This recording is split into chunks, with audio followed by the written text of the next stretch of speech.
haddii aad rabtid inaad akhriska bilowdid ama aad ku cusub tahay waxaan ku siinayaa guideline aad u fudud cuslayn aan isleeyahay 100% waad kasoo bixi kartaa marka ay dadku wax bilaabayaan khaladka u weyn ay sameeyaan marka hore waxa weeyaan in ay hadaf ama goal ayna kasoo bixi karin joogtayn karin inay markaaba samaystaan waxaad u baahan tahay khaladkaas inaad iska ilaalisid waa haddii aad rabtid wixii inaad joogtaysid mar walba oo wax cusub bilaabaysid waxaad isku daydaa sida ugu fudud inaad u bilowdid so wax akhriska dad ku cusub tahay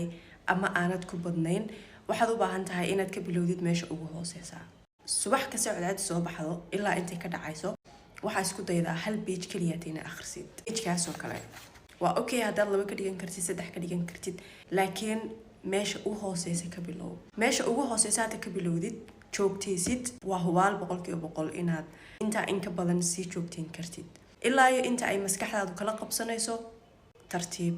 markaad joogtaysidna waad la qabsanaysaa naftaada la qabsanaysaa maskaxdaada la qabsanaysaa kadibna waxaad bilaabaysaa si automatic every single day inaad wax u akhrisid arinta labaad ku akhri buugaagta luqadda aad comfortable ku dareemaysid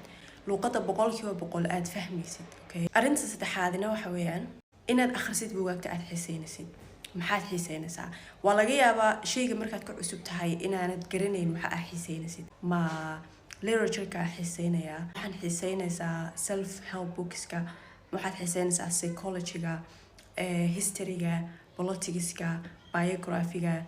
maxaad xiiseynaysaa waa laga yaabaa inay waqti kugu qaadato inaad ogaatid waxa aad xiiseynaysid buugaag kala duwan waan akhriyaa laakiin buugaagta aan u badanahay xiiseeyo markaan akhrisanayana qalbigaygu diirimaad ka dareemo waa literature-ka wax kasta oo literature ku saabsan shayga markaad taas oo kale u xiiseynaysid maskaxdaadu iyo qalbigaagu naftaadu dhan ay shayga rabto way fududahay inaad akhrisid waa ogahay waqti bay kugu qaadan doontaa inaad ogaatid waxayna kaaga baahnaanaysaa buugaag kala duwan inaad akhrisid si aad u ogaatid wixii aad xiiseynaysay si online waad ku heli kartaa website badan oo waxaa jira PDF oo free aad ku heli kartid buugta Telegram-ka account-yo badan oo buugaag Soomaaliya soo geliya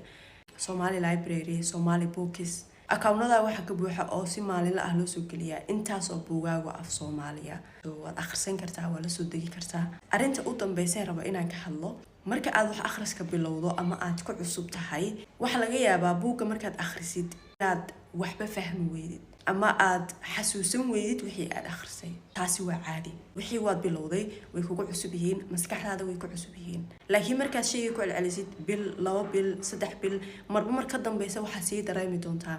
ereyada